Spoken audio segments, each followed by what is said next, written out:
Bonjour. Donc j'imagine que beaucoup d'entre vous doivent avoir des contrats d'assurance vie d'une manière naissant ou plus ancien.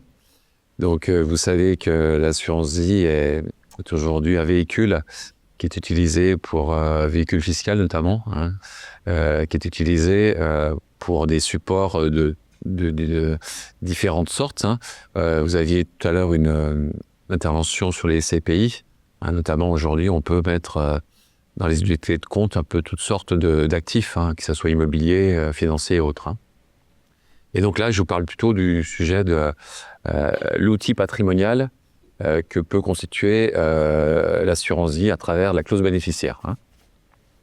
Donc vous savez que la clause bénéficiaire désigne les bénéficiaires, donc des capitaux qui peuvent être alloués au décès de l'assuré. L'importance de la clause bénéficiaire, elle est tant au niveau de la partie civile que la partie fiscale. C'est-à-dire que vous avez dû entendre dire par vos banquiers, vos assureurs, que l'assurance vie était hors succession. Donc ça, c'est la partie civile.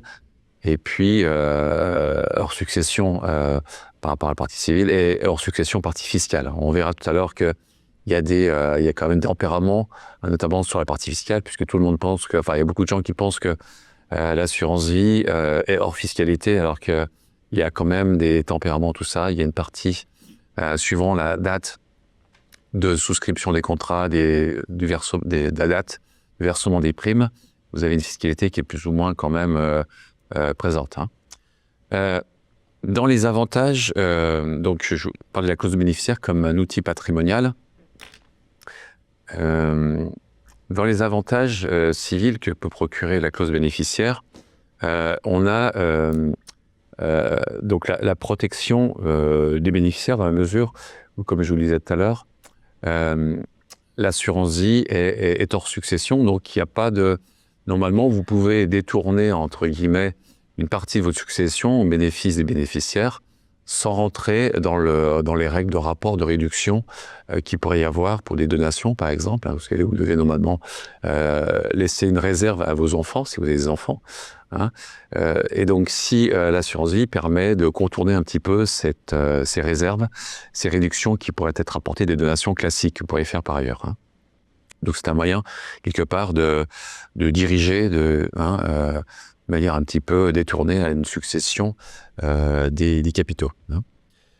Un des avantages aussi civil de l'assurance vie, c'est son insaisissabilité, j'ai du mal à le dire. C'est-à-dire que normalement, sauf à prouver que vous avez souscrit l'assurance vie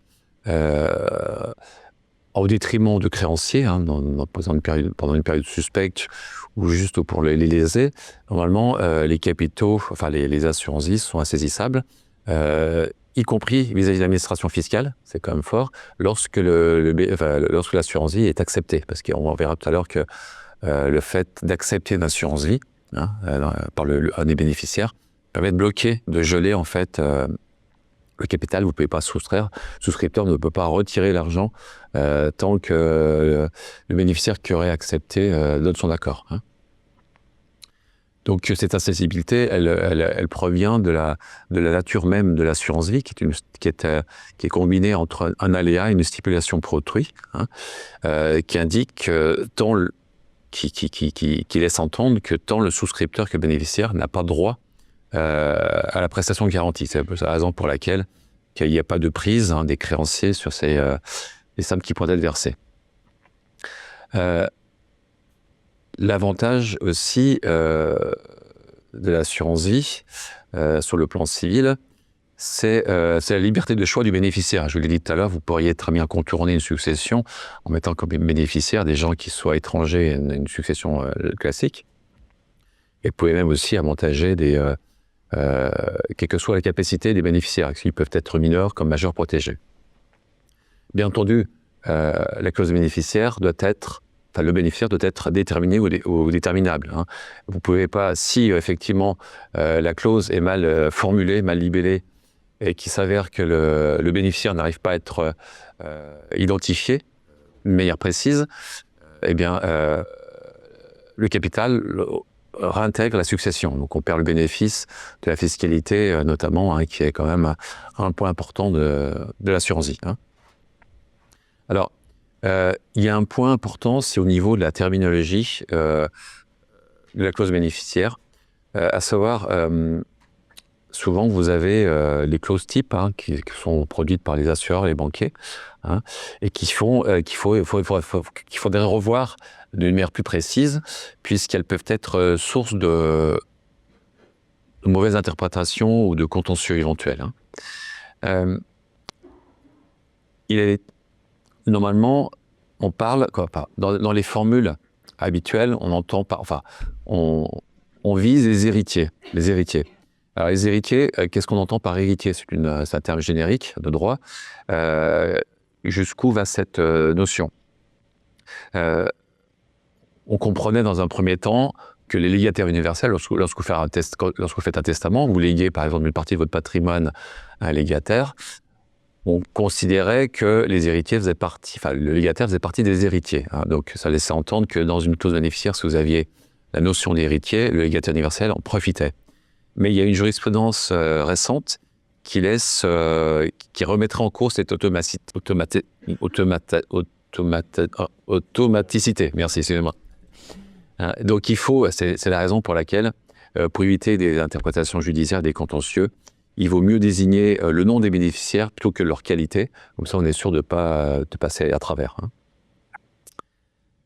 Voilà, sachant que comme l'assurance vie est déconnectée à la succession, une personne peut très bien renoncer à la succession et accepter le bénéfice d'une assurance vie. C'est complètement déconnecté.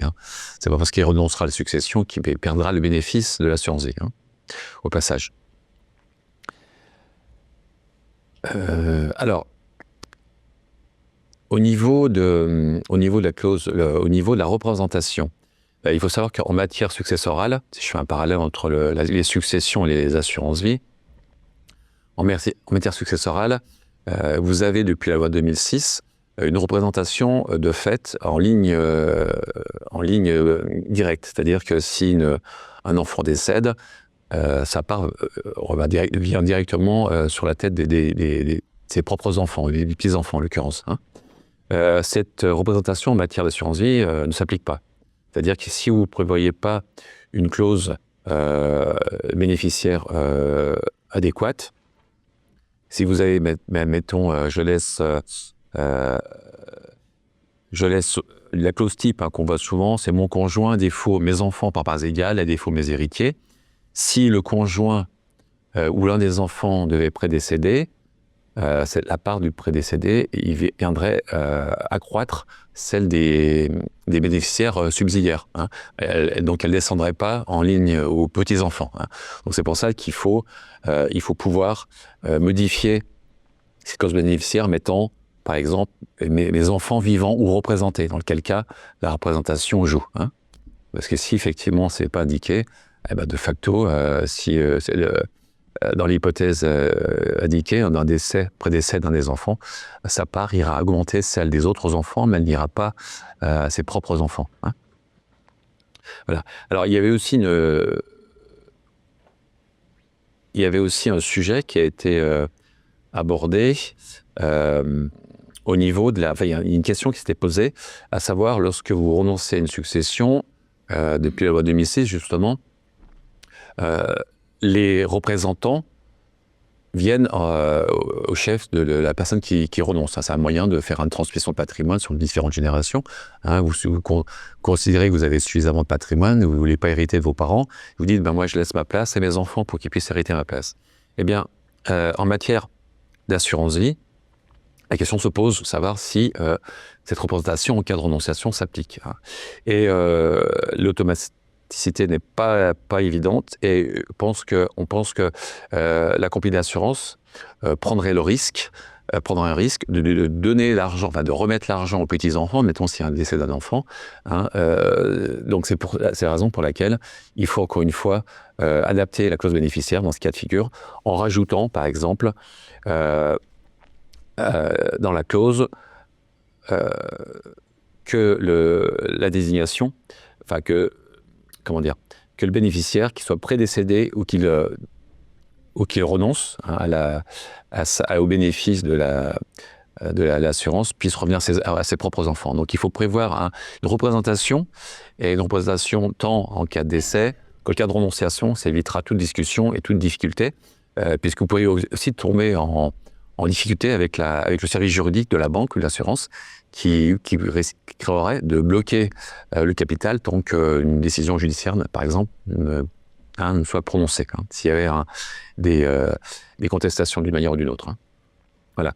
Donc ça, c'était un peu les aspects civils. Donc la particularité de la clause bénéficiaire qui doit être bien cernée, bien revisitée, pour s'assurer que tout ce que vous pourriez penser puisse se réaliser et qu'il n'y ait pas d'ambiguïté, qui pourrait être source, encore une fois, de contentieux entre les bénéficiaires et les successifs, par exemple. Voilà. Alors,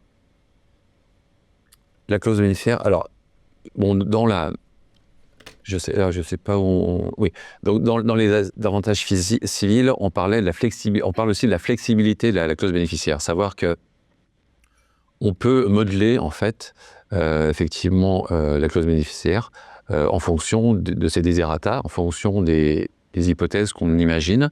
Et on peut, par exemple, on voit de plus en plus maintenant des clauses bénéficiaires à option. C'est-à-dire que souvent, comme je disais tout à l'heure, vous avez les clauses types, vous avez le conjoint, les enfants. Avec la clause à option, dans la mesure où le conjoint, par exemple, n'a pas besoin de tout le capital, on pourrait très bien lui laisser la possibilité de choisir une quotité qui lui suffise, en fait, et laisser le surplus aux autres enfants, par exemple. Donc ça, ce sont des choses un petit peu qui ont le vent à poupe, même si les banquiers, les assureurs, sont pas très fervents sur ce genre de choses, puisqu'ils ont du mal à le rédiger. Donc c'est la raison pour laquelle il est quand même préférable de passer par un juriste avant tout, un notaire de préférence, puisqu'on est quand même baigné dans la matière. Et donc dans les clauses bénéficiaires, donc elles peuvent être adaptées à souhait, en fait. Je vous parlais de clauses tiroirs, des clauses à option. Vous pouvez aussi, on verra par la suite, parce que c'est un sujet qui est important, les clauses démembrées. Je ne sais pas si certains d'entre vous en parler, j'imagine. Un démembrement, c'est ce que c'est qu'un démembrement, peut-être, non? Un démembrement, c'est un démembrement de propriété. C'est la dissociation de la pleine propriété entre l'usufruitier et le propriétaire. On a entendu parler lorsqu'il y a une donation, par exemple. Le donateur se garde l'usufruit, qui garde la jouissance. L'usufructus, la jouissance et le revenu du bien. Et le propriétaire, lui, a vocation à percevoir le capital une fois que l'usufruitier décède. Donc, on verra tout à l'heure, on voit de plus en plus maintenant ce genre de clauses démembrées, qui permettent de coupler un petit peu la protection de l'usufruitier, le conjoint souvent, avec le capital qui sera remis à terme aux enfants. Et puis ça permet de faire des sauts de génération au niveau de la transmission. On va en reparler. Voilà. Alors dans les avantages fiscaux, on verra peut-être aussi sur le sujet, puisqu'il y a un tableau qui va être synthétique des abattements, de la fiscalité, de l'assurance vie. Je vous disais tout à l'heure, c'était en fonction de la datation du contrat et de la datation des primes versées. Donc c'est un peu compliqué, mais quand vous avez le tableau sous les yeux, c'est plus facile à appréhender. Voilà.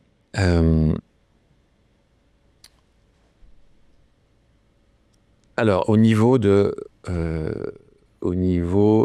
les modalités de désignation. Donc, la désignation du bénéficiaire peut se faire soit au terme de la police d'assurance, comme il est d'usage à l'origine, soit vous pouvez faire, après ça peut se faire soit par avenant, soit sous une forme détachée de la police, à savoir via son notaire, par exemple, via un testament ou un document autonome qui désigne effectivement le ou les bénéficiaires concernés.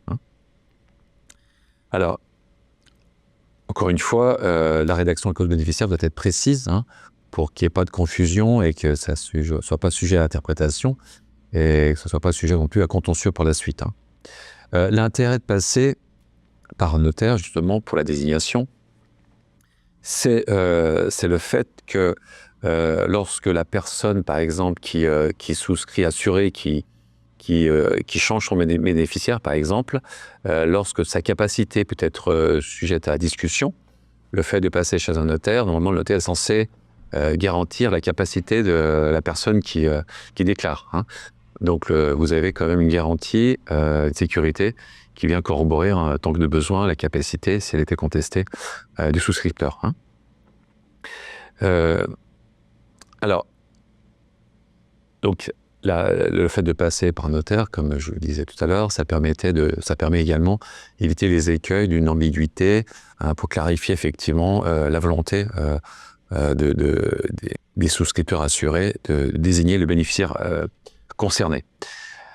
L'intérêt également, c'est que si vous passez par un testament, par exemple, ou un document autonome reçu par un notaire, c'est que le notaire a la possibilité d'inscrire sur un fichier des dernières volontés, pour les testaments par exemple, la clause bénéficiaire. Ce qui fait que, si vous voulez, ce qui permet de par la perma, hein, de garder la traçabilité, et surtout aussi d'éviter à ce que un bénéficiaire puisse accepter le bénéfice d'une assurance vie et, pour le coup, bloquer le capital sous-jacent. C'est-à-dire, si, comme je vous le disais tout à l'heure, hein, si un bénéficiaire accepte le bénéfice de la assurance vie, le souscripteur ne peut plus retirer, hein, sans son accord. Donc c'est quand même assez embêtant, hein, si on arrive dans cette hypothèse-là. Hein. Alors, effectivement, si vous modifiez, il faut savoir aussi, c'est qu'il y a eu des contentieux là sur le sujet. Lorsque vous modifiez la clause bénéficiaire, il faut que la compagnie d'assurance en ait connaissance avant le décès de l'assuré. Hein, puisque sinon, elle peut lui être inopposable, et la délivrance des capitaux délivrés à la mauvaise personne, hein, sans que l'assurance le sache, est libératoire, dans la mesure où l'assurance est de bonne foi. Hein. Donc ça veut dire qu'après, si effectivement il y a eu une modification qui n'a pas été portée à la connaissance de l'assureur qui lui-même a délivré au premier bénéficiaire, il va falloir que le second bénéficiaire désigné en finale fasse une action en justice pour récupérer l'argent à l'encontre du premier. Donc c'est un peu compliqué. Hein. J'ai eu un dossier il n'y a pas longtemps sur le même sujet. Hein. Donc le bénéficiaire n'avait pas été... l'assurance n'avait pas été mise au courant du changement, et ça générait un contentieux, en fait, ni plus ni moins. Voilà, donc il faut vraiment, quand il y a une modification, et lorsqu'il y a une modification auprès de l'assurance, il faut vraiment s'assurer que la modification a été enregistrée. Hein. Donc il faut demander un accusé de réception, au moins un avenant, hein, pour être sûr qu'effectivement les modifications demandées soient bien enregistrées. Hein. Voilà. Alors, sécurité, confidentialité, donc j'étais sur le... C'est ce qu'on vient d'aborder. Alors, les aspects pratiques au niveau de la... Bon, on va aborder certains, j'en ai déjà parlé plus ou moins, mais il y a... la clause bénéficiaire permet de protéger les bénéficiaires dans la mesure de la gestion des capitaux reçus par le bénéficiaire. Je m'explique. Vous pourriez avoir à l'idée de dire que le bénéficiaire puisse, s'il est prodigue, s'il est mal représenté par un représentant légal, par exemple, on aimerait pouvoir mettre le capital au chaud, hein, le protéger le bénéficiaire contre lui-même. Donc, il y a différentes solutions. Donc, il y a cette hypothèse-là.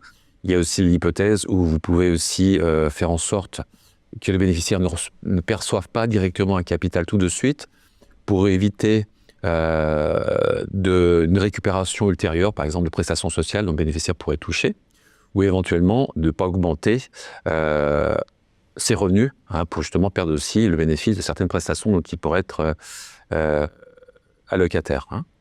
Et puis également aussi éviter le gonflement du patrimoine. Ça, c'est la clause démembrée, la clause bénéficiaire dont on va parler tout à l'heure, puisqu'en fait, lorsque vous percevez un capital qui est l'assurance vie, donc il rentre dans le patrimoine, et après il faut pouvoir le retransmettre. Donc ça fait une double mutation. Hein, donc on verra tout à l'heure que la clause démembrée permet de jouer sur les deux tableaux.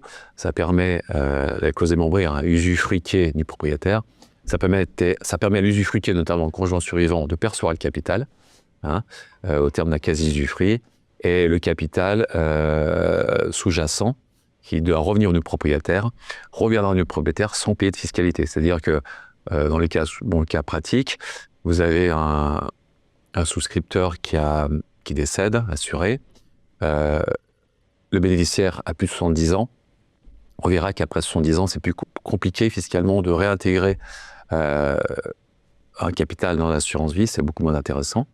Le fait du démembrement, si vous voulez, permet à ce que le nu propriétaire, qui devait avoir vocation au capital, le laisse à disposition de l'usufruitier, qui peut être le conjoint, et le jour où l'usufruitier décède lui-même, il récupère la créance dont il était titulaire au décès de souscripteur assuré à travers une créance de succession. Donc en fait, il récupère indirectement le capital au second décès, au décès de l'usufruitier, sans payer de droits. Donc ça permet, si vous voulez, de faire un saut de génération dans des conditions fiscales quand même intéressantes. Donc, je vous parlais de la gestion du capital reçu par le bénéficiaire. Donc on peut utiliser différentes techniques à cet effet, qui sont d'ordre sociétaire ou juridique. Donc on peut très bien, par exemple, désigner, si on a un enfant qui est mineur ou qui est incapable, on peut très bien désigner un tiers administrateur qui réceptionnera le capital et puis qui aura comme en charge de la gestion de ces capitaux versés. On peut également aussi prévoir l'obligation ou comme bénéficiaire une société civile. Je reprends l'exemple d'un enfant qui est un enfant mineur. On pourrait très bien demander à ce que l'administrateur, qui recueille le capital pour le compte de l'enfant, soit obligé à remployer le produit, le capital perçu par l'enfant dans une société civile, permettant de gérer ce capital à travers la société civile. Donc après, avec l'articulation sociétaire, vous pourriez mettre par exemple le gérant comme l'administrateur qui était désigné comme gérant, et donc il va pouvoir gérer dans le cadre de la société l'argent à des fins, des investissements divers et variés, ce qui permet effectivement d'assurer la gestion et contrôlée du bénéfice du capital perçu par exemple un enfant.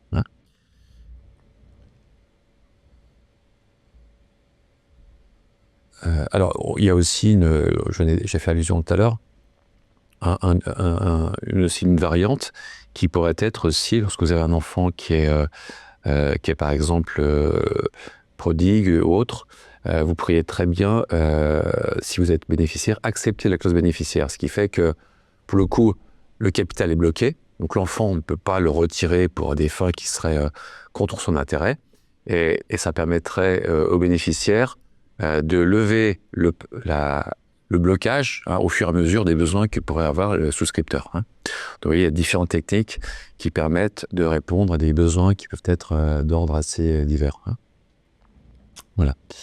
Alors, le démembrement de la clause bénéficiaire, je vous ai dit, donc elle avait quand même, maintenant ça devient de plus en plus utilisé par les banquiers, les assurances. Alors il faut quand même pouvoir la formuler d'une manière assez précise, puisque c'est comme une clause qui demande une certaine technicité, on va dire, et pour qu'elle soit efficace, il faut qu'elle soit étayée, et ne pas se contenter, par exemple, d'une clause type, comme par exemple, mon conjoint en usufruit, mes enfants en propriété. Ça ne suffit pas en soi. Il faut pouvoir aussi indiquer, donc c'est pour ça que lorsqu'on fait des clauses bénéficiaires démembrées, ça prend une page ou deux, puisqu'il faut pouvoir étayer les modalités d'emploi des fonds par les usufruitiers, qui, comme je l'ai dit tout à l'heure, l'usufruitier bénéficie d'un quasi-usufruit, donc il bénéficie de la possibilité d'appréhender ce capital, à charge par lui de restituer le capital sous-jacent à sa propre succession, à ses propres enfants. C'est pour ça qu'il y a cet effet de levier fiscal. Alors, pour optimiser effectivement cette clause bénéficiaire, il y a lieu de préciser des stipulations du type de pas faire de dispenser, enfin le souscripteur qui édite la clause bénéficiaire, et il dispense l'usufruitier de fournir caution, puisqu'en matière d'usufruit, l'usufruitier peut être imposé de fournir caution pour garantir le nu propriétaire que du capital ne va pas être consommé. Donc on dispense effectivement dans ces clauses l'usufruitier de fournir caution, de faire emploi des sommes, ce qui lui donne toute liberté en fait de faire ce qu'il veut de ce capital. Et puis si toutefois il a tout consommé, eh ben ma foi, les enfants, ils n'auront, s'il n'y a plus d'argent dans la succession, eh ben il y aura plus de créances recouvrables. S'il y a suffisamment à la succession, ben la créance dont ils sont titulaires à l'encontre de leurs parents usufruitiers, ben ça sera déductible de la succession, de la masse taxable de la succession d'usufruitier. On peut prévoir aussi, préciser une clause bénéficiaire démembrée. Normalement, un usufruit est d'ordre viager. Lorsque vous faites une donation avec réserve d'usufruit, par exemple, je pense que tout le monde en a entendu parler, l'usufruitier est viager, c'est-à-dire que l'usufruit s'éteint le jour où l'usufruitier décède. On peut prévoir des usufruits temporaires. Par exemple, on peut très bien prévoir que cet usufruit peut être d'une durée telle jusqu'à l'âge où l'enfant qui pourrait être du propriétaire soit en capacité de pouvoir appréhender au mieux le capital sous-jacent, pour pouvoir... voilà. Donc il y a plein de nuances, il y a plein de ventilations, des déclinaisons possibles et imaginables qui sont d'ordre contractuel, mais il faut, encore une fois, bien pouvoir les formuler.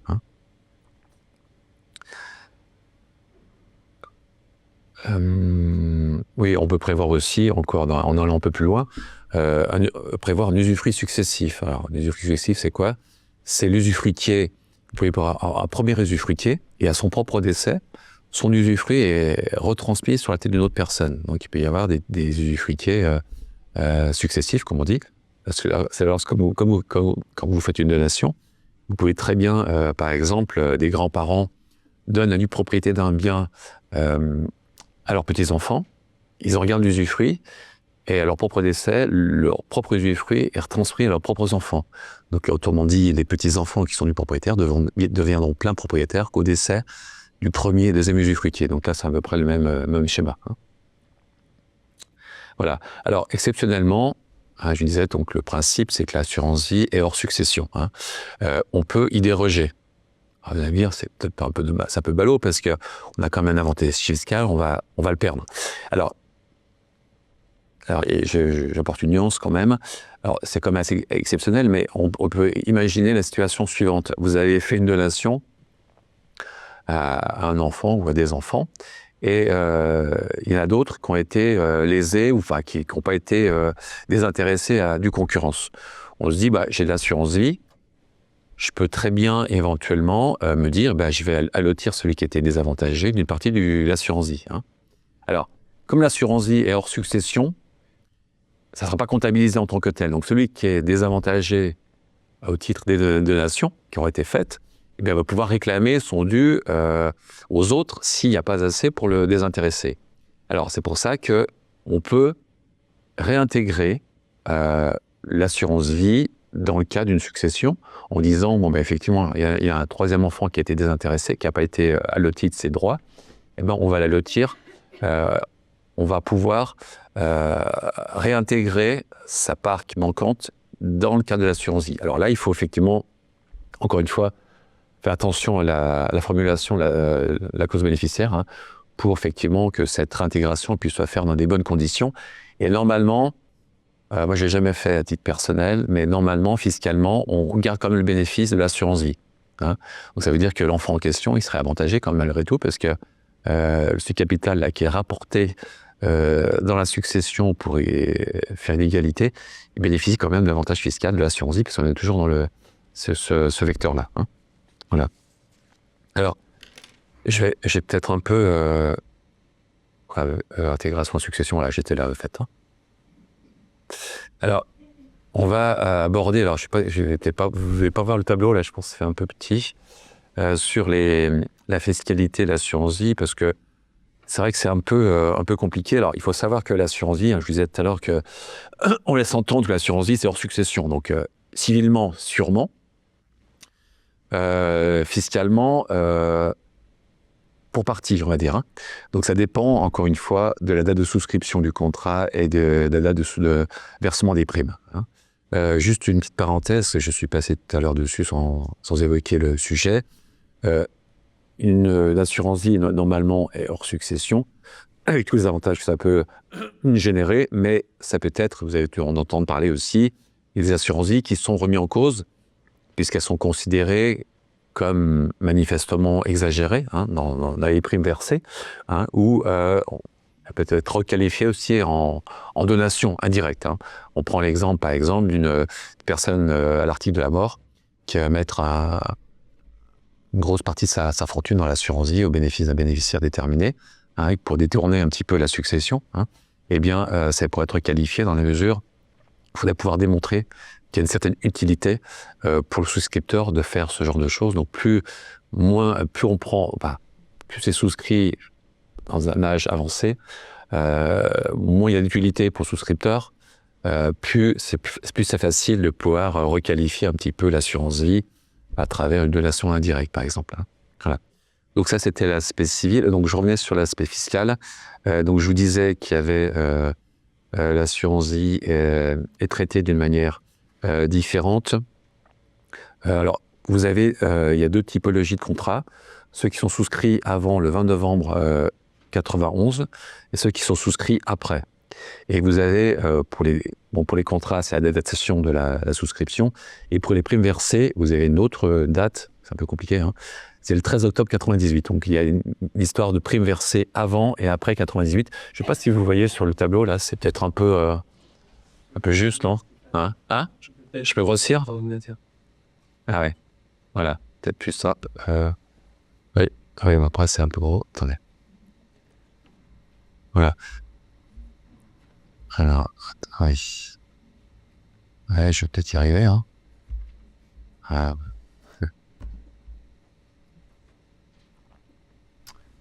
Alors, attendez. Ça. Ouais, et puis là, il faut que je descende un peu. C'est comme ça. Voilà. Hein. C'est plus facile à lire comme ça, en fait. Hein.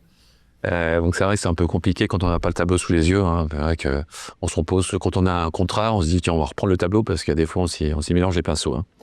Donc je vous disais, hein, il y a deux choses à voir. Donc la date d'adhésion, hein, avant 91, après 91, et puis vous avez versement des primes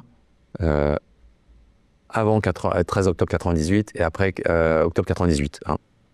Donc pour les contrats souscrits avant 91 et pour les primes versées avant 98, là pour le coup on est exonéré, il n'y a pas de droit de succession, il n'y a rien, donc c'est complètement un véhicule complètement défiscalisé. Hein.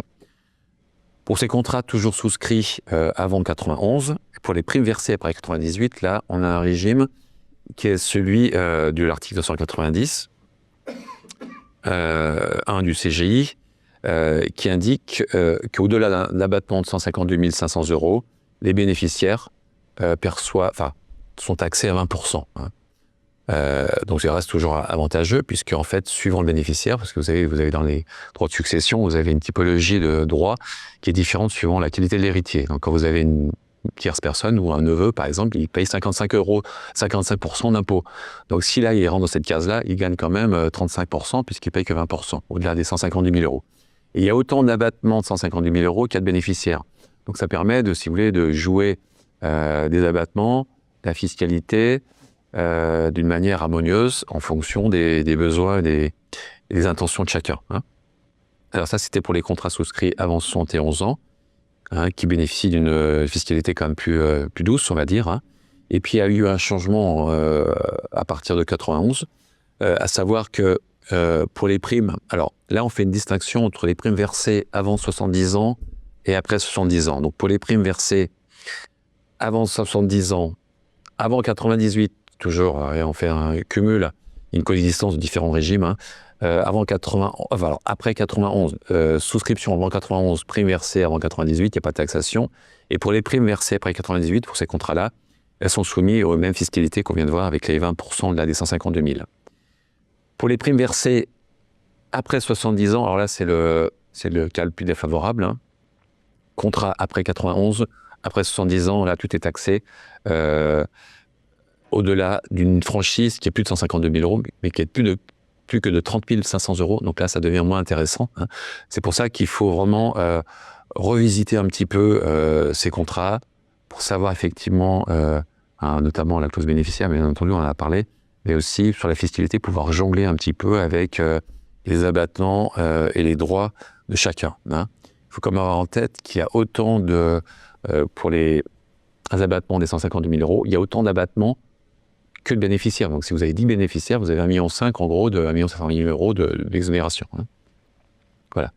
Alors, l'administration a été amenée à se positionner sur le démembrement toujours, démembrement propriétaire, hein, je reviens à mon sujet, hein, à savoir les 152 000 euros, comment on les répartit, est-ce qu'ils sont ventilés entre l'usufruitier et le propriétaire, ou est-ce qu'on les attribue simplement à celui qui est taxable, puisque par définition, l'usufruitier, généralement, c'est le conjoint, et on sait que depuis la loi TEPA, le conjoint survivant n'est pas taxé aux droits de succession. Hein. Donc, autrement dit, en tant qu'usufruitier, il ne paye rien. La question qui s'était posée, c'est de savoir si sa partie à lui qui est exonérée, est-ce que le nu propriétaire, l'enfant qui lui dépasse sa franchise, est-ce qu'il va pouvoir récupérer pour gagner un peu de bonus? Ben non, non, c'est perdu. Donc, c'est un fonds perdu. Donc, la partie revenant à l'usufruitier, qui ne sert à rien, puisque lui-même est exonéré, ne viendra pas augmenter celle du propriétaire. Hein. À la différence il y a une distinction, un petit bémol, pour les primes versées après 70 ans, l'administration, il n'y a plus que 30 000 euros, donc elle est plus indulgente.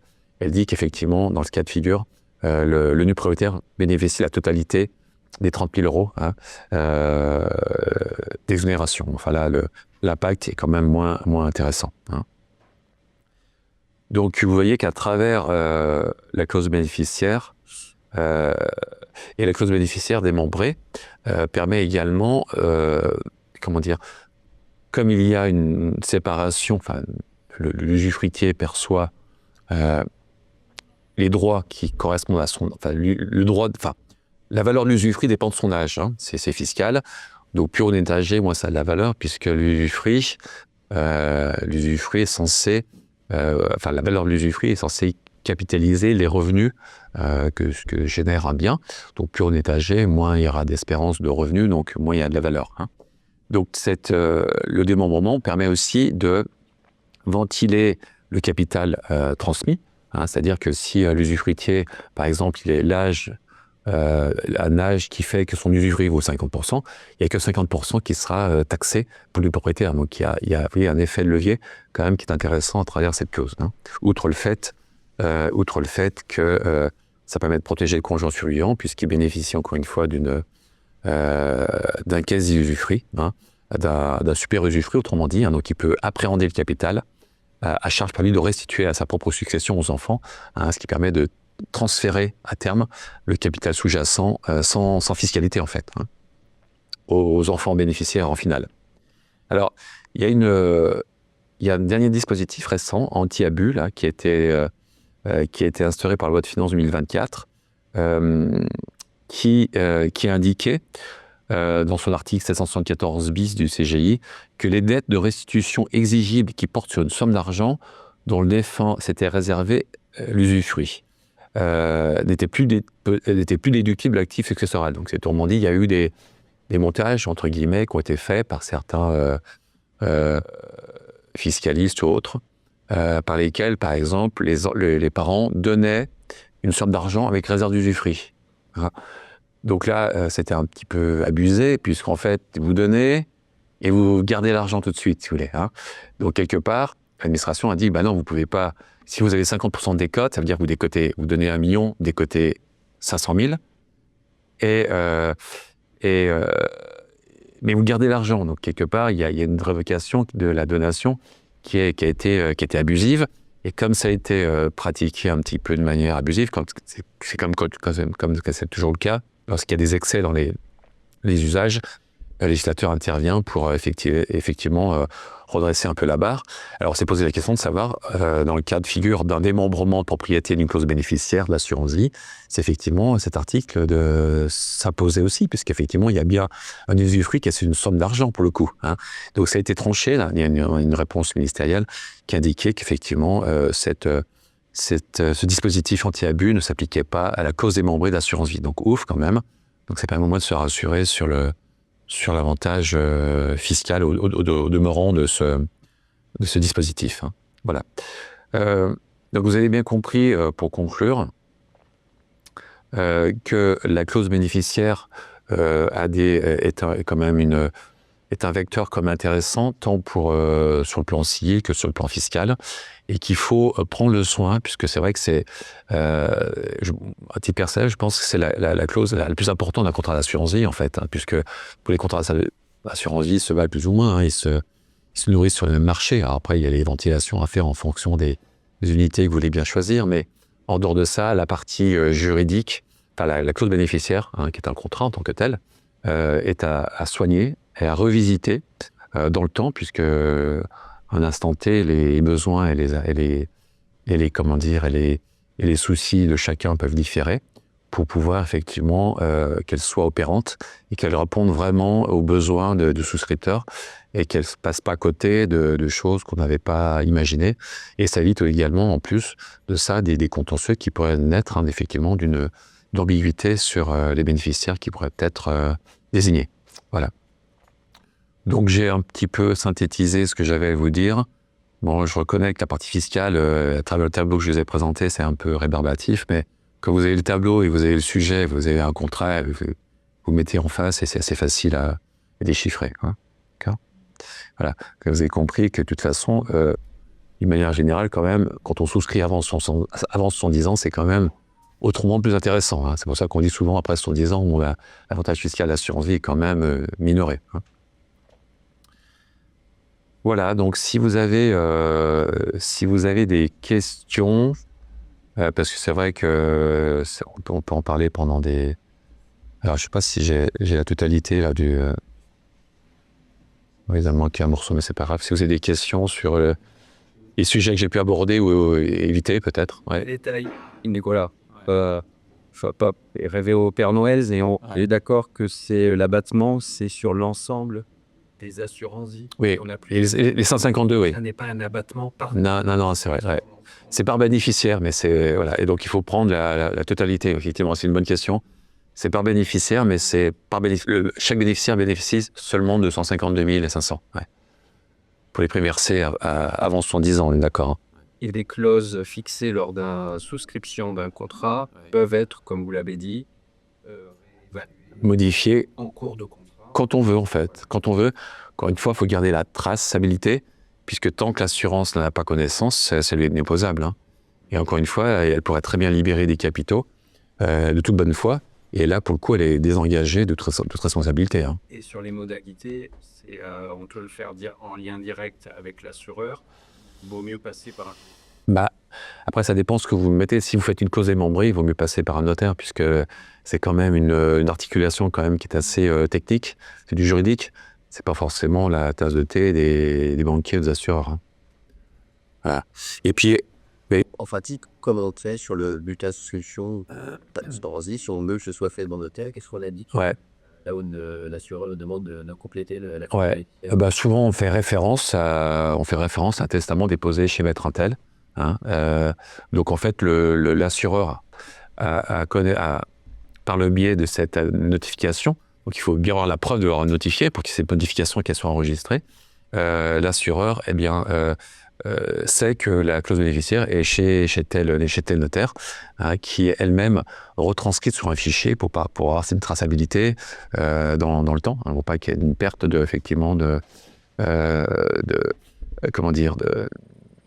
la clause. Alors il faut faire attention aussi, c'est que il faudrait aussi dans ce cas de figure faire en sorte que la clause bénéficiaire puisse être concentrée sur un document unique, puisque souvent lorsque les gens font des testaments, il leur arrive d'en faire plusieurs, et le dernier testament révoque ceux derrière, les précédents. Pour peu que vous ayez oublié dans le dernier de revisiter la clause bénéficiaire, vous avez révoqué par définition celle qui était préalable. Donc, du coup, il n'y a plus de bénéficiaire. Et là, pour le coup, l'assurance vie, elle rentre dans la succession. C'est un peu dommage. C'est pour ça qu'il est préférable, à la limite, de le cantonner sur un document à part, clause bénéficiaire, pour éviter ce genre d'écueils qui peuvent arriver facilement. Ça c'est clair. Hein. Et voilà. Mais c'est important que l'assurance en ait connaissance, encore une fois, sinon ça peut passer à travers. Alors, quand c'est un testament, effectivement, de toute façon, il n'y a pas de sujet. Il peut pas faire autrement que d'attendre qu'on lui désigne effectivement le bénéficiaire à travers la lecture du testament. Mais lorsqu'effectivement c'est une clause bénéficiaire qui était modifiée sans faire référence à testament et qu'il n'en ait pas connaissance, là pour le coup, il peut libérer facilement les capitaux de toute bonne foi. Et là, ça devient compliqué pour récupérer le capital pour celui qui serait destinataire final. Hein. Déjà, en pratique, l'ordre des choses, c'est d'aller voir le notaire pour changer une clause bénéficiaire, d'en informer l'assureur Oui, que la bénéficiaire Oui. est sur un testament. c'est ça. Ouais, vous voir testament déposé chez Maître Intel. Voilà, Et l'assureur va à ce moment-là fournir un Ouais. document c'est mieux. Ouais. spécifiant que la clause bénéficiaire. Oui. Vous demandez à ce que ça soit visé, soit un accusé de réception, soit un avenant, comme ça, moi, c'est plus simple. Vous êtes sûr que c'est bien enregistré. Que la clause bénéficiaire est chez eux. Oui, bien sûr, oui. Et la deuxième question, c'est en cas de... On est bien d'accord que quand il y a des versements de primes avant 70 ans et après 70 ans sur un même contrat, Ah oui, non, c'est... Oui. l'assureur va fournir éventuellement un tableau récapitulatif Ouais. de ce qui a été versé avant Il est obligé de faire une... Ouais, et après. Pour qu'on puisse taper l'abattement à 152 000 Ouais. que sur les sommes versées après. Ouais, c'est ça. Il y a une dichotomie qui est à faire entre en fonction de la datation des versements. Ouais. Parce que l'abattement ne concerne pas les sommes qui ont été versées avant 70 ans quand même. L'abattement, Et c'est s'il y a une somme très importante, il y a deux abattements. Oui, parce que avant 70 ans, pour des contrats souscrits après 91, les sommes sont exonérées. alors, avant 91, après 90, prime versée par 98. Avant 98, effectivement. Avant 91, contrat prime avant 98, c'est tout est exonéré. Il n'y a pas de... Voilà. Donc, Il faut bien que Ah bah oui. Ouais. fournisse d'histoire des versements et des dates de souscription C'est ça. pour que la succession puisse... Ouais. Alors souvent, quand c'est comme ça, ils refont un nouveau contrat, sinon c'est plus simple pour la gestion après. Comme ça, au moins, c'est clair. Vous avez un contrat souscrit à une telle date, un autre à une telle date, comme ça, au moins, ça permet de ne pas mélanger les œufs, quoi. Ouais. Ouais. Au même titre que si vous avez des clauses à tiroir dont je vous parlais tout à l'heure, hein, des clauses type, enfin des clauses, pardon, adaptées en fonction des besoins, avec un quantum particulier à une personne et le surplus aux autres, et vous pouvez très bien, au lieu de faire ça, vous pouvez très bien dire, moi je fais plusieurs contrats d'assurance vie et je désigne pour chacun d'entre eux telle personne. Hein. Bon, il y a des variantes, quoi. Hein. C'est vrai que les assureurs ne sont pas très friands clause tiroir parce que ça avait été un peu jugé, ça avait été discuté de savoir si une renonciation, parce que si par exemple vous avez un conjoint à l'origine sur lui attribue la totalité du capital, s'il dit moi je prends qu'une partie, est-ce que cette renonciation quelque part elle est est-ce qu'elle est fiscalisée, est-ce qu'elle est translative ou applicative? Translative, ça voudrait dire qu'il y a de la fiscalité pour celui qui la perçoit. C'est applicatif, ça veut dire que c'est neutre par rapport à celui qui la reçoit en finale. Hein. Donc c'était jugé que c'était applicatif, donc il n'y avait pas de fiscalité entre les deux. Mais toujours est-il, les assurances sont assez peu friands là-dessus, donc il vaut mieux la prévoir soi-même, et puis de manière qu'on souhaite en fait. Hein. Mais je pense que c'est intéressant, c'est que les tiroirs, parce que vous avez des comment dire, des clauses toutes faites, hein, souvent, conjoint survivant. Si vraiment il n'a pas besoin du capital ou ça n'a besoin que d'une partie, c'est dommage qu'il puisse, souvent il le récupère après 70 ans, et là on se retrouve dans la fiscalité qui est moins intéressante. Ça va être, il va faire comment pour pouvoir le recycler dans l'assurance vie alors qu'il ne peut plus le faire, quoi. Donc c'est mieux qu'il puisse avoir le choix, la liberté de pouvoir prélever ce qu'il souhaite, ce qu'il a besoin, et puis laisser le reste aux enfants, quoi, ou aux enfants ou autres. C'est ça. quels doivent être les liens de parenté entre les bénéficiaires et les souscripteurs? Ah bah, il y a pas, oui, c'est libre. Et, ouais. Et la fiscalité, elle peut être différente. Justement, pour les primes versées, alors, avant 80, enfin, pour les contrats souscrits avant 80 ans, enfin, pour les primes versées avant 70 ans, la fiscalité est la même, en fait. Hein, vous avez l'abattement des 150 000 et vous avez les 20% de là. Hein, donc, quel que soit le lien de parenté entre souscripteur et bénéficiaire. Par contre, après 70 ans, ça change la règle, puisqu'en fait, après, la fiscalité est en fonction du lien de parenté. Donc, après 70 ans, c'est beaucoup plus compliqué si vous voulez faire bénéficier une tierce personne qui serait taxée, par exemple, si elle n'a pas de lien de parenté, à 60%. Donc, c'est-à-dire, verser une prime après 70 ans, vous mettez comme bénéficiaire une tierce personne, elle va payer 60% d'impôt. Donc là, ça devient rédhibitoire. Alors que si ça avait été souscrit avant 70 ans, cette même personne pouvait percevoir, payer 20% au-delà de la franchise des 150 000 euros. Ouais. Donc c'est pour ça que c'est l'articulation est quand même un peu... il faut bien regarder, quoi. Et comme on vieillit, anticiper avant 70 ans, c'est compliqué aujourd'hui parce que tout n'est pas... Mais c'est vrai. D'abord, quelle part de capital on va investir dans une assurance vie? En plus, monsieur, il vend 70 ans, c'est compliqué. Il a dit quoi, ce Martier? Il peut avoir plein d'autres activités, devenir prof à 60 ans. Ah ouais, alors... Ouais. Mais l'avantage quand même qu'une clause bénéficiaire soit pas nommément désignée dans la police, c'est quand même un intérêt, c'est que ça évite une acceptation. Parce que si le bénéficiaire l'accepte, vous êtes bloqué quand même. Alors que si ça se fait par le biais d'une assurance vie, de testament par exemple, une clause qui est déconnectée de la police, le bénéficiaire, il ne sait pas qui est le bénéficiaire, et l'assureur non plus. Donc tant qu'on ne connaît pas le bénéficiaire, il ne peut pas accepter, si vous voulez. Donc c'est un moyen aussi de contourner ce blocage qui pourrait se faire d'une manière un petit peu bizarre pour celui qui a souscrit et qui n'a pas pensé, quoi. Et est-ce que le notaire a toujours toutes les informations de tous les contrats d'assurance vie? Est-ce qu'il a la possibilité justement d'aller visionner, d'enlever pas des assureurs ou autre? Est-ce qu'à un moment donné, il peut pas y avoir une simulation d'un certain contrat d'assurance vie s'il a jamais qu'il est taré, si le conjoint n'a pas connaissance, par exemple, de ce contrat-là, c'est par personne n'a juste connaissance à part des femmes, malheureusement. Il y a un fichier qui est... Alors, oui, il y a un fichier Ficovi là, qui est censé recenser toutes les assurances vie qu'on a, mais il n'est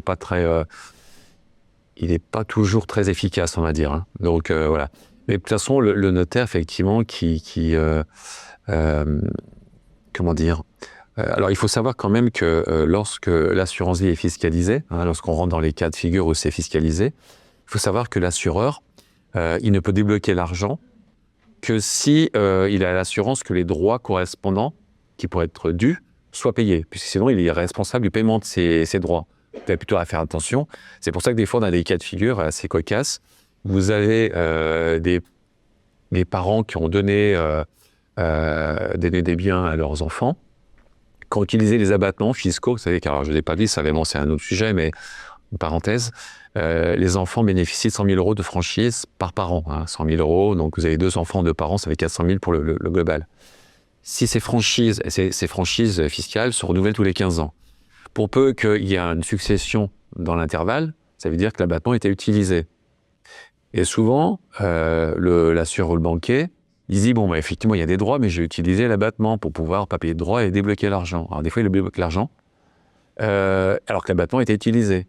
Donc là, si on veut être vicieux, on dit, mais attendez, vous avez fait une bêtise, vous êtes responsable du paiement des droits, on va vous faire payer, puisque vous n'aviez pas débloqué l'argent. Voilà, donc parce qu'ils vont un peu vite, et ils ne vont pas vous demander de savoir si vous avez, il vous restait une franchise fiscale, puisque vous avez fait des donations antérieures. Hein. Donc effectivement, le notaire qui perçoit, qui couvre une succession, par exemple, souvent il n'a pas connaissance de tout, surtout que les banquiers assureurs font un petit peu des cachotteries, puisqu'ils ont toujours peur que le notaire lui-même remploie l'argent pour recycler dans des assurances vie, ce qui fait que souvent les informations fiscales, on ne les connaît pas, donc on est obligé de les avoir par l'intermédiaire des héritiers ou des bénéficiaires. Hein. Mais des fois, il est possible qu'on passe... De toute façon, je vais dire une chose, hein, quand il y a des loupés comme ça, à la fin, l'administration est au courant. Hein. Donc, quand on fait une déclaration de succession, l'administration a connaissance de tout ce qui est fait en amont au niveau des assurances vie. Donc, si effectivement, il y a de la fiscalité qui a été oubliée d'un côté, elle sera récupérée après le cas de l'assurance. L'assureur ne débloquera pas les fonds s'il n'y a pas l'assurance, justement, que les droits qui devraient être payés sur ça sont réellement payés. Oui, c'est ça. Oui, normalement, oui, il doit le faire. Et oui, il peut se planter aussi, comme je disais tout à l'heure, s'il n'a pas fait attention, s'il n'a pas demandé si les battements étaient toujours encore d'actualité ou pas, eh ben, il peut très bien faire une erreur et délivrer les capitaux en faisant. Et là, je dis qu'on pourrait vraiment le rendre responsable parce qu'à la limite, il est responsable, il a l'administration fiscale de payer les droits sur les capitaux qui sont versés. Mais donc vous avez bien compris que de toute façon, il faut l'assurance vie, l'assurance vie à travers la clause bénéficiaire, c'est un moyen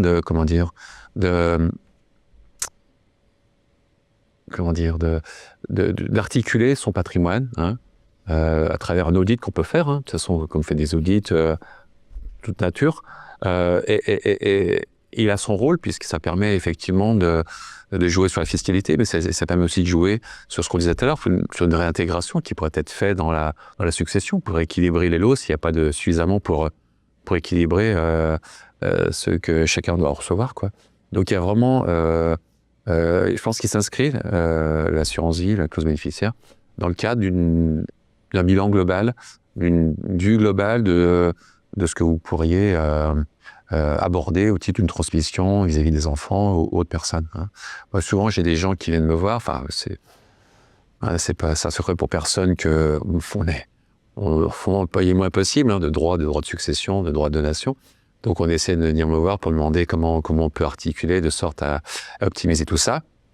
Et je demande justement, effectivement, quelles sont les dispositions qu'ils ont prises dans les assurances vie.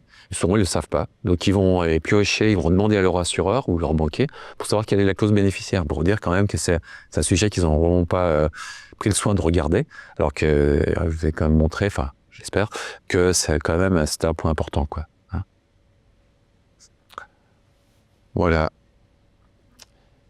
Et ce que vous avez abordé au début. Ouais.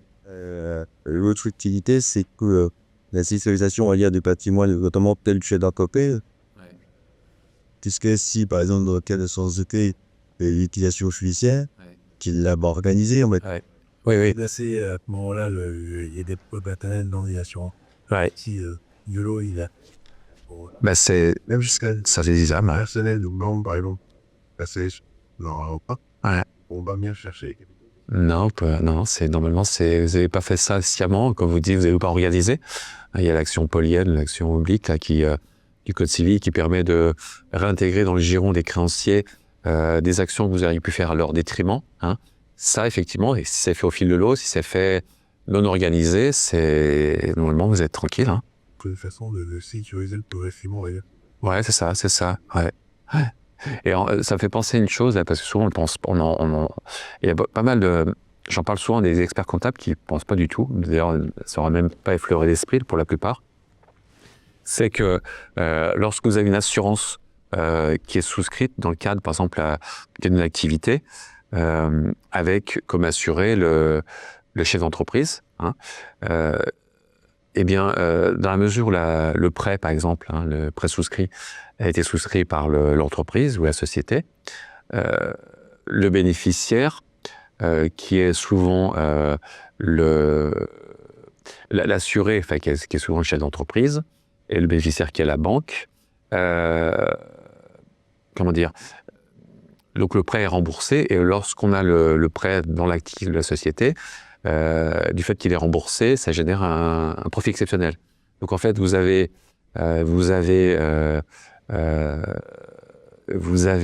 comment dire, le prêt qui sort du bilan, puisqu'il est remboursé, donc ça génère un profit exceptionnel qui est au taux de l'imposition de la société, hein, IS ou autre. Et au demeurant, ça rentre dans la succession, puisqu'en fait, les parts qui correspondent au remboursement sont valorisées. Donc vous payez l'impôt société si vous êtes à l'impôt société, et en plus vous payez des droits de succession que vous pourriez éviter à travers une clause bénéficiaire qui peut être un bénéficiaire qui peut être un enfant par exemple, avec l'obligation de nantir ou de séquestrer le bénéfice du capital au bénéfice de la banque, parce que la banque faut qu'elle soit assurée, comme elle soit assurée qu'elle récupère son capital. Donc ça permet, si c'est dans ce cas de figure, si on a un nantissement, donc l'héritier qui reçoit le capital lui-même va rembourser le prêt, et il va se substituer dans le bilan de la société un concurrent d'associé. Donc du coup, les parts sociales, elles seront diminuées parce qu'il y a toujours un passif, le concurrent d'associé, et lui-même sera créancier de sa propre succession, quelque part, enfin la succession de son auteur. Et donc il y a quand même des trucs bêtes, mais qui peuvent avoir des enjeux importants. Les zones de délégation. Ouais, délégation ou nantissement, ouais. Alors, il faut forcer un peu là le trait, mais après, il faut monter ça au siège, et puis en forçant un peu le trait, on y arrive. Hein. Et même dans le cas d'un MNP, par exemple, ça pourrait être aussi intéressant. Que dans le cas d'un AIP, la prise d'assurance est imposable, alors que elle baisserait avec une délégation, ça dans la même chose. Une quoi vous dites, tu dois Le fait de rembourser directement, Ah ouais. le remboursement de l'enfant, Ouais.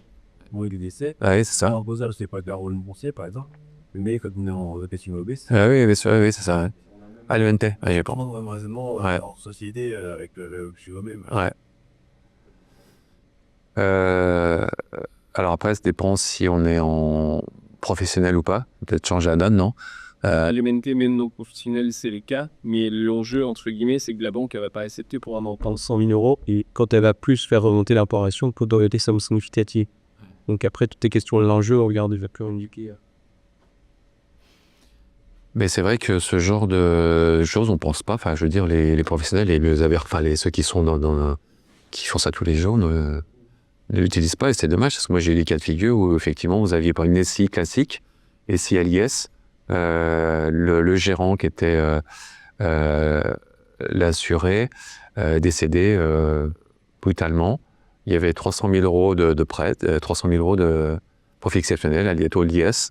Et en plus, ça majorait les droits de succession, puisque c'est mieux augmenter la valeur départ. Donc c'est double peine. Hein. Ouais.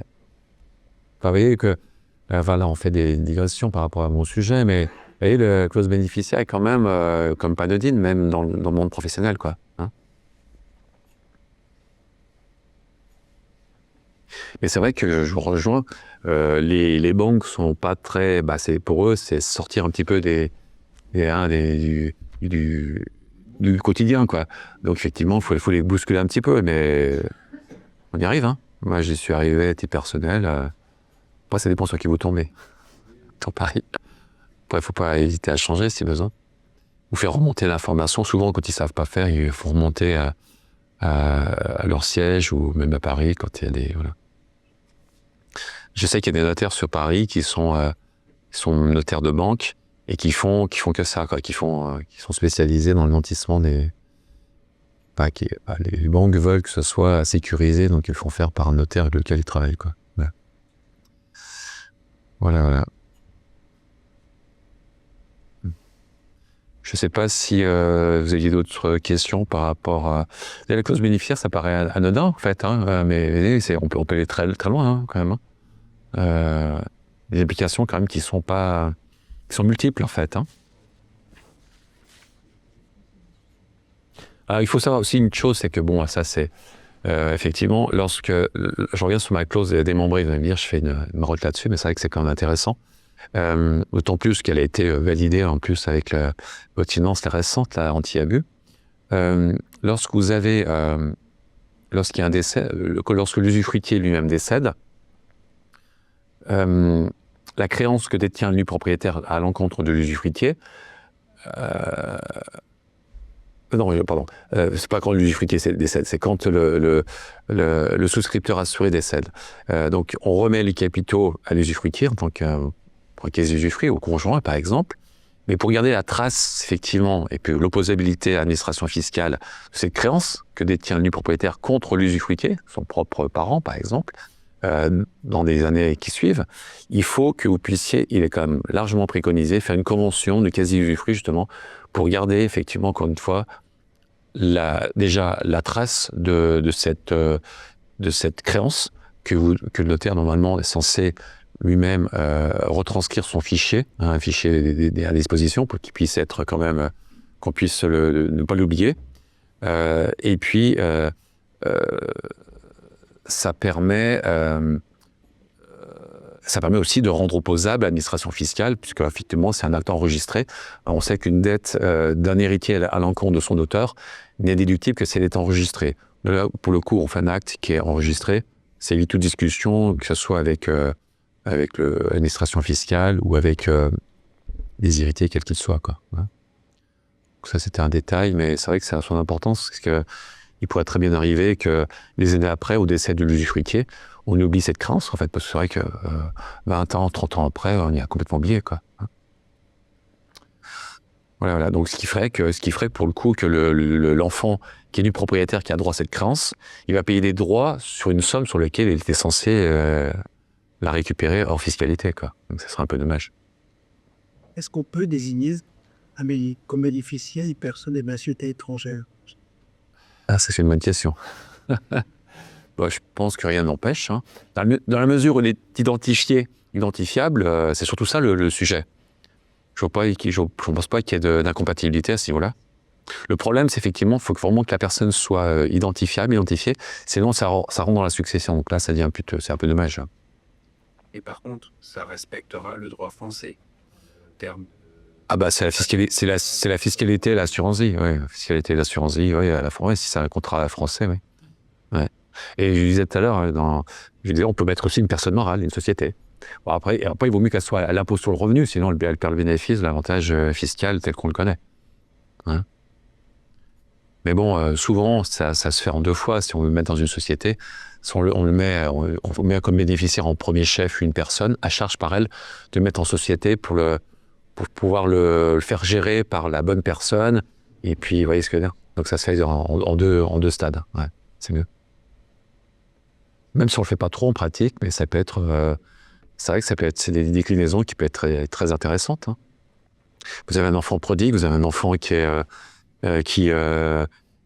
l'argent brûle les doigts, ça peut être une solution pour de gérer dans son intérêt un actif à travers la gestion qui pourrait être confiée à une tierce personne de confiance. Hein. Pourquoi pas, hein, bien sûr.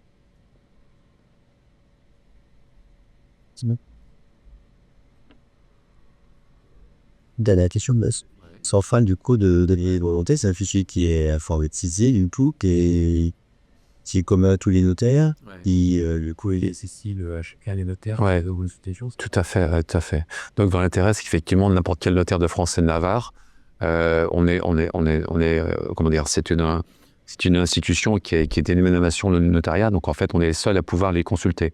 Donc ça veut dire que même si une succession est ouverte ailleurs de celui qui a établi le testament, par exemple, qui l'a publié, eh bien le notaire qui peut être à des centaines de kilomètres ailleurs sait qu'il y a un testament qui est déposé chez son confrère. Donc il n'y a pas de difficulté de traçabilité par rapport à ça. Ouais. Et on est les seuls à pouvoir les consulter. Voilà. Ouais. Effectivement, on n'utilise pas suffisamment parce que ça peut être on pourrait mettre n'importe quoi sous le fichier, en fait. On pourrait mettre, pour regarder la traçabilité d'un acte, de quelque nature qu'il soit, et des fois, on oublie de le faire. Vous voyez que la convention de quasi-usufruit, là, c'est un sujet quand même qui est quand même assez patent, et qui peut avoir son intérêt, quoi. Hein. Et il est protégé informatiquement, je vous dis que je entends. Ah, bon, ça, je rentre pas en détail, j'imagine, j'ose espérer quand même, qu'il l'est, parce que là, ça deviendrait compliqué. Au même titre que nos actes, maintenant, qui sont dématérialisés, on peut espérer qu'ils sont sécurisés quand même, un minimum, au moins. Ouais.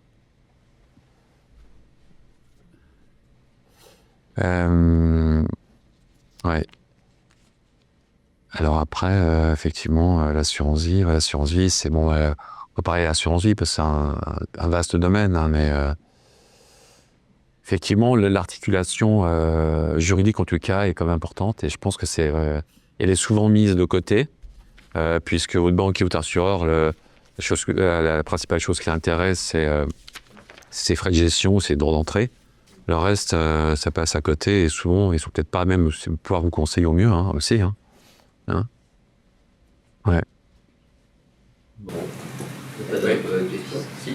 La question, c'est en lien directement, mais est-ce que le principe de la stipulation pour autrui s'applique dans le cadre d'un contrat de capitalisation, par exemple ? Non, parce qu'il n'y a plus d'aléas. C'est le contrat de capi, il a une valeur qui est... le contrat de capitalisation fait partie de la succession en tant que tel. Oui.